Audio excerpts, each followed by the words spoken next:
Bismillahirrahmanirrahim. Assalamualaikum warahmatullahi wabarakatuh. Teman-teman, video ini adalah video bedah review toko dari sisi front end alias dari sisi customer.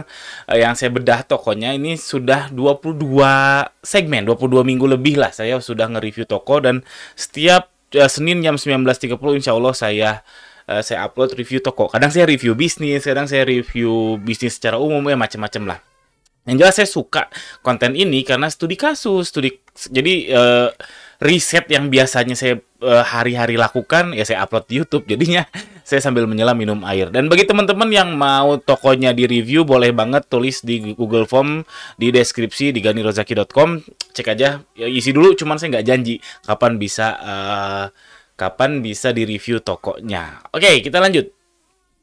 Yang mau dibedah minggu ini namanya adalah Shafa Corp.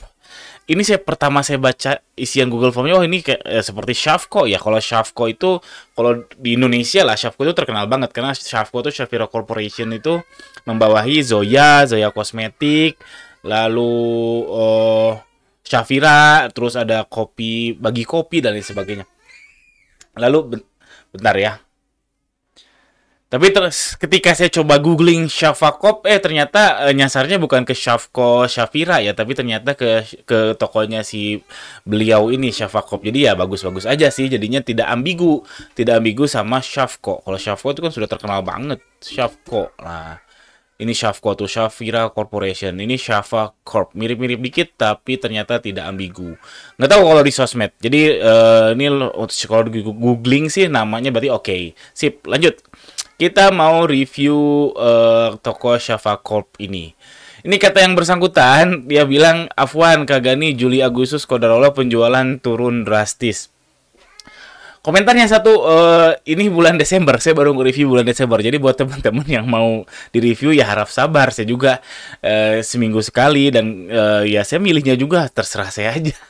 Nggak ada ketentuan khusus, nggak minta bayaran apa-apa juga. Jadinya beliau ini berarti ngisi di bulan kayaknya September, baru saya review 3 bulan kemudian di bulan Desember.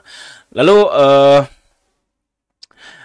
dia bilang penjualan kan Juli Agustus turun drastis nih. Nah sekarang gimana Desember, gimana nih, apakah sudah naik? Ya mudah-mudahan sudah naik ya, alhamdulillah sudah naik.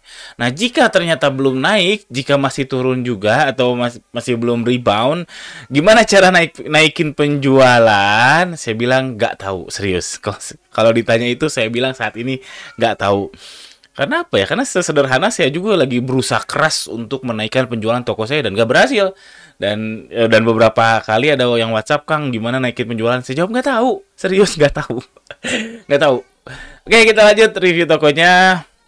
Jadi yang menarik dari toko Shafa Corp ini saya lihat Shopee-nya, beliau ini main motif. Jadi mayoritas produknya adalah produk motif.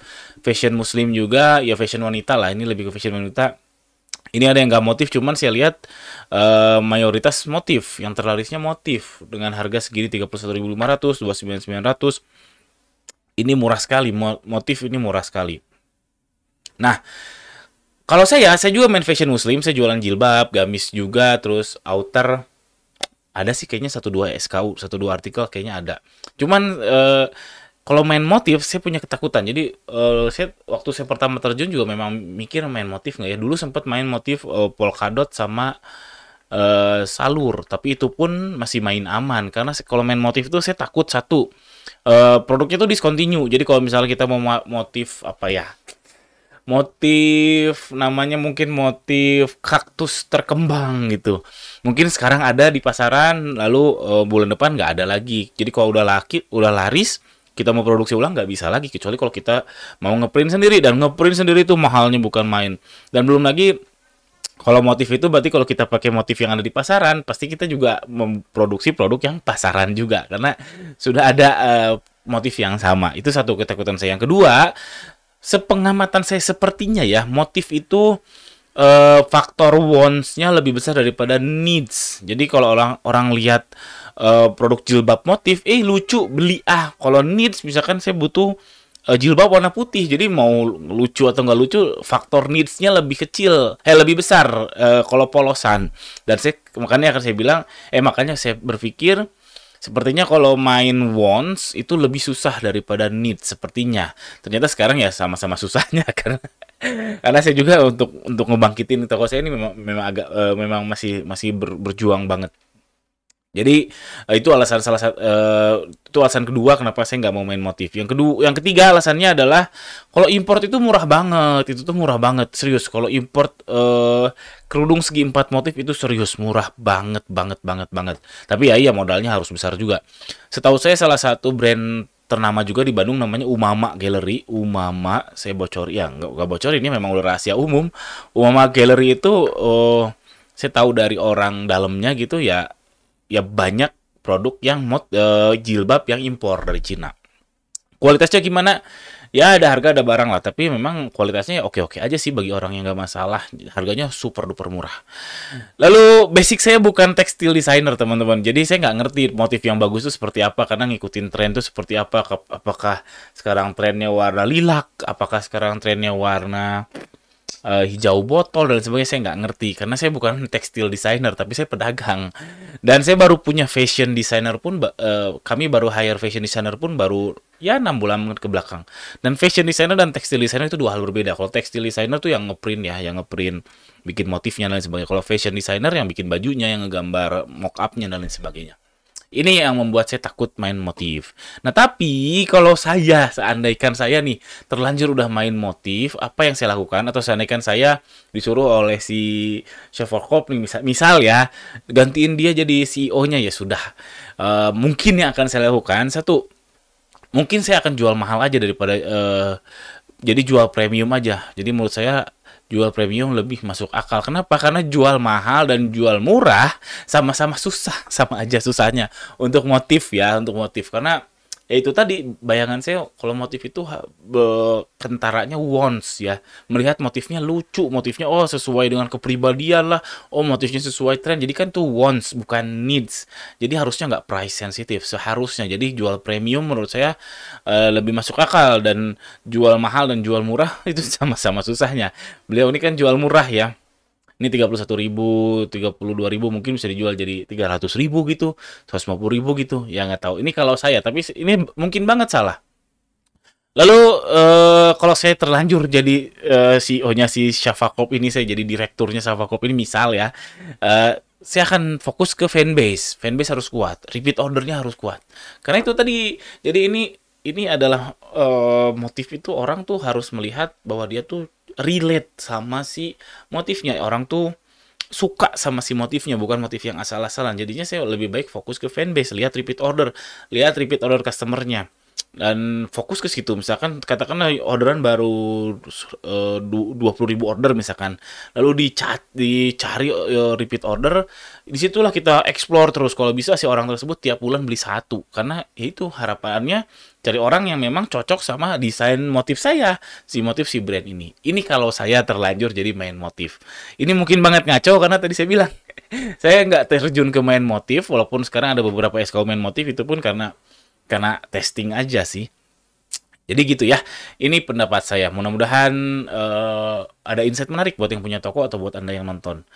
Lalu saran saya main flash voucher. Teman-teman, main flash voucher itu udah confirm banget bahwa flash voucher tuh naikin exposure. Cuman masalahnya si toko Shafa Corp ini harganya itu di 30 ribuan. Nah, ini harganya bisa gawat. Hati-hati.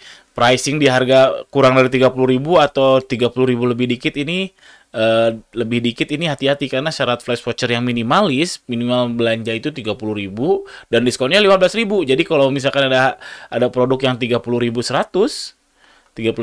ini kena voucher, jadi langsung 15.100, langsung anjlok ke bawah. Itu mungkin banget ngemakan HPP. Ini saya sudah bikin video tentang flash voucher, sudah beberapa video yang lalu. Saya ngebahas kalau misalkan HPP-nya di atas 30 ribu ya, di atas 30 ribu tuh gampang banget, tinggal tambah aja 15 ribu untuk siap-siap penggunaan flash voucher. Cuman di bawah itu belum saya bahas. Waktu itu saya mensyaratkan 100 komen. Sekarang yang komen di video itu ada 109 nih. Ada 109 nih video ini nih. Kalau mau search aja flash voucher Gani Rozaki. Ini ada 109, cuman baru tadi malam saya balasin si komennya, balasin semi auto gitulah, semi copy paste doang. Berarti aslinya komennya itu ya sekitar 60-an, kurang 40 komen lagi. Kalau ada 40 komen lagi, insya Allah saya bikin flash voucher, konten flash voucher versi part 2 yang pengalaman saya untuk harga-harga produk yang di bawah 30.000 menghadapi si flash voucher. Oke, lanjut. Nah, lalu saran saya yang terakhir, ini terakhir, saya lihat ini Chavakop ini sayang sekali si sosmednya kurang aktif ya. TikToknya baru terakhir upload 12.10 bulan 10 nih, bulan 10 tanggal 12. Iya, bulan 10 tanggal 12. Ini Instagramnya juga seperti itu. Di-uploadnya kurang up to date. Nah, ini sayang sekali, sayang sekali, sayang sekali. Karena kalau saya lihat kalau di TikTok Shop, saran saya ngegas TikTok Shop karena TikTok Shop sepenglihatan saya nggak bisa buktikan secara data ya. Sepenglihatan saya impulse buying itu lebih banyak daripada yang logic buying. Kalau di Shopee makin sini makin logic buying. Orang search produk mau beli apa, terus dia butuhnya apa dan beli. Shopee juga ada yang impulse buying yang ketika yang lagi ada apa? Lagi ada gratis ongkir 0 rupiah, jadi orang pada belanja juga ada. Oh ya, bukti lagi sekarang di Shopee itu lebih banyak logic buying itu kenapa? Karena sekarang flash sale tuh jarang ada yang sold out. Setidaknya produk saya lah dan produk kompetitor saya kalau lagi majang di flash sale Shopee jarang sold out. Paling kejual cuma 1, 2, 3 ya mungkin karena orang udah makin logik untuk kalau nggak butuh ya nggak beli di Shopee. Tapi kalau di TikTok Shop sepertinya masih banyak yang impulse buying dan motif ini sekali lagi yang tadi saya bilang secara teori seharusnya sih lebih ke wants bukan needs. Jadinya impulse buying tuh cocok banget kalau dipadukan wants sama impulse buying tuh cocok banget cocok. Lalu ya bangun fanbase. Jadi mumpung di Chavakop ini di TikToknya baru 406, Instagramnya baru 970 ya masih perawan lah ya, mohon maaf. Masih perawan ya bangun fanbase dari sekarang itu biar signature-nya. Nah, signature si motif-motifnya si Chavakop ini biar orang-orang pada tahu ya bangun fanbase dari sekarang. Menurut saya lebih logis main di TikTok Shop daripada di Shopee. Apalagi di Shopee main murah kayak gini saya rasa berat. Tapi saya juga nggak tahu sih beliau ini apakah import atau desain sendiri ya tekstilnya ya karena memang kalau desain sendiri jual harga segini sayang sekali karena mungkin sama-sama susahnya ngejual murah sama jual mahal untuk produk motif mungkin sama-sama susahnya, belum lagi photoshootnya. Kalau motif kan ya photoshoot satu-satu kan repot ya. Kalau polos photoshoot sekali untuk dipakai 3 tahun 4 tahun juga bisa. Tapi kalau motif ada ganti ini itu lagi ganti motif photoshoot lagi walaupun mungkin polanya sama. Gitu aja komentar ini, mudah-mudahan gak terlalu ngaco ya teman-teman. Terima kasih yang sudah nonton sampai akhir. Buat yang punya toko boleh komen di bawah harapannya. Semoga sih udah naik ya karena itu komentar di bulan Desember, Juli Agustus turun drastis, mudah-mudahan sudah naik di Desember ini. Sekian aja, assalamualaikum warahmatullahi wabarakatuh.